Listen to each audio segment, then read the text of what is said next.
If you're tired of shooting at your enemy and seeing no damage being applied, then you're probably losing to Netcode Combat. Before we get started, I'm going to link one video above, which is a prerequisite to this video. To understand this video, you must understand the pip. If you do not understand how the pip correlates to movement, you're going to be lost. So we're matched, we're kind of both going up. What ends up happening here is this would be a fair trade, we would both be doing equal damage. What ends up happening is once you start pushing away from me here, if you have more inertia, and if you keep upstrafing here and I keep trying to upstrafe at you but never catch you, I will eat way more shots than you will. And it happens in all aspects, so side strafe, and then leave it, and then so same here. If I were to side strafe into you here to neutralize, I would eat more shots than you would be eating. So here, is as we were coming around, we came around for the merge, right? Turn around, and then because I had a little bit of a lead, what I'm doing now is I'm upstrafing and I'm pushing hard. So I'm doing this boosted orbit around you, which forces you to either redirect or chase. And if you make the mistake of chasing, you're gonna eat way more shots than I am. So here, do that to me. I want you to kind of do that orbit, like how I did. All it is like a upright and forward. Right there. So see, if I upstrafe right here, like I'm gonna be tanking way more shots than you are. Oh yeah, you take no damage? Yeah, see, there you go. So yeah, when you strafe into that, it's no bueno.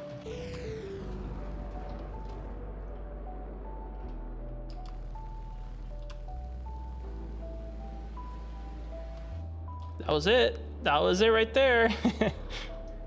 What I want to do instead is upstrafe so that I redirect that pip instead of having it cross over directly, and that kind of lets you change the flow of combat.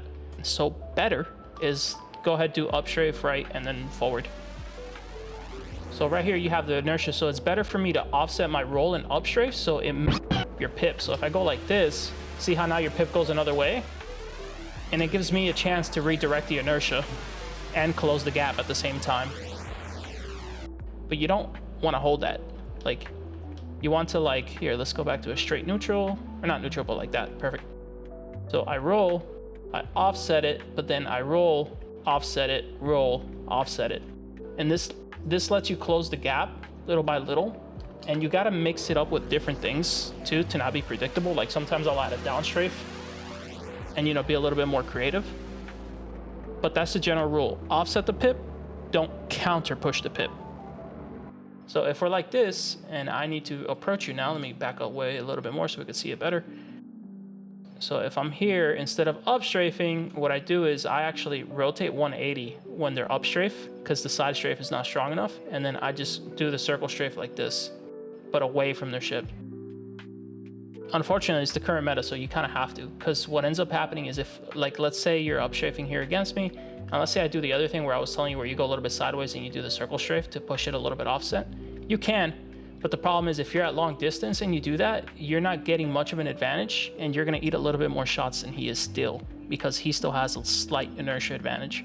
So it's much better to re-neutralize the fight completely by going opposite of him and pushing away. So now he has to decide, oh shit, I got a closer, we're gonna be going to different planets. Yep. And then now you would be pushing the pip away. So here, do that, turn 180 and strafe away. And I'm gonna strafe away, and you're gonna see this pip separate. So now if we were to trade here, since we're both accelerating at the same rate, we're both gonna eat the same amount of shots. So now it's like, okay, do we stay here and trade shots all day, or do we change up the direction? What do we do next? That's what it is. Like, forget about direction. It's I'm pushing or pulling, and here I'm pushing you away. So if you try to push into this, you're gonna lose that trade. And it's about who starts it first, because if you do that first, go ahead and push my pip away. So here, if I upstrafe into you, I'm gonna eat more shots. So instead, that's where I 180 and go the other way to separate. And now we're here in a neutral position again, where we're both fast and going in a circle. Have like a good firing solution, and you can boost enough and create a fast orbit while keeping that firing solution. That locks you in an inertia advantage and puts the other player at a disadvantage. So once we're here, I don't have a boost solution. I like to call it that boost solution. Right here I have it.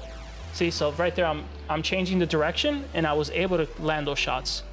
So back to neutral, don't feel like I have it. I see an opening, go for it. Now, when you start doing that, go ahead and try doing it to me. The option is if I see it coming, I'm gonna push away from you like this to kind of separate it. All right, go for a fight. See here, if I upstrafe, I'm gonna eat like a ton of shots.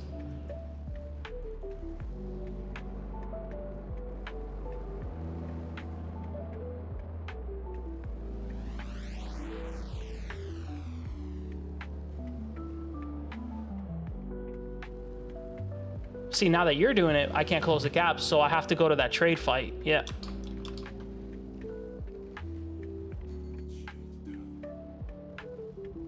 So now I'm gonna try pushing it, and I'm gonna fucking suffer unless I do something like this, which is the S pattern. Make you run out of shots a little bit, and now I concentrate on trading with you because you're probably half mag while I have full mag. There, I try to inertia lock. You're gonna have advantage here, so I'm gonna shift away. Oh, you had it, good shit. But see the difference? For this last clip, let's look at some proper uses of this technique. Now at the long range, I will do some form of juking by adding some side strafes here and then, but for the most part, I want to keep my flight in this very simple. Just position the pip to a side and up strafe. But here again, I make a mistake. As you can see when we merge here, the pip is directly above the enemy, and I make the mistake of strafing directly into his pip. I'm going to focus on putting the pip parallel to my wing so that when I upstrafe, it creates a circle rather than a direct line to the enemy ship. This means both of us will be generally extending the fight, but it will show the aspect of timing and boost management when trying to perform this technique. Keep in mind, this doesn't mean you never want to neutralize directly to the ship, as sometimes it's useful. For example, when I'm close, I sometimes use it to close the gap to get the guns off my ship, or to force a merge to reattempt a new direction of travel. Lastly, I know a lot of you want some input displays, and I'm currently working on that, as Tealjoy has been giving me some issues, along with the newer option JoyLay. If you're still uncertain how to apply this, or you have some questions regarding this, feel free to write them down in the comments section. But that's going to be it for this video, and I'll catch you on the next one.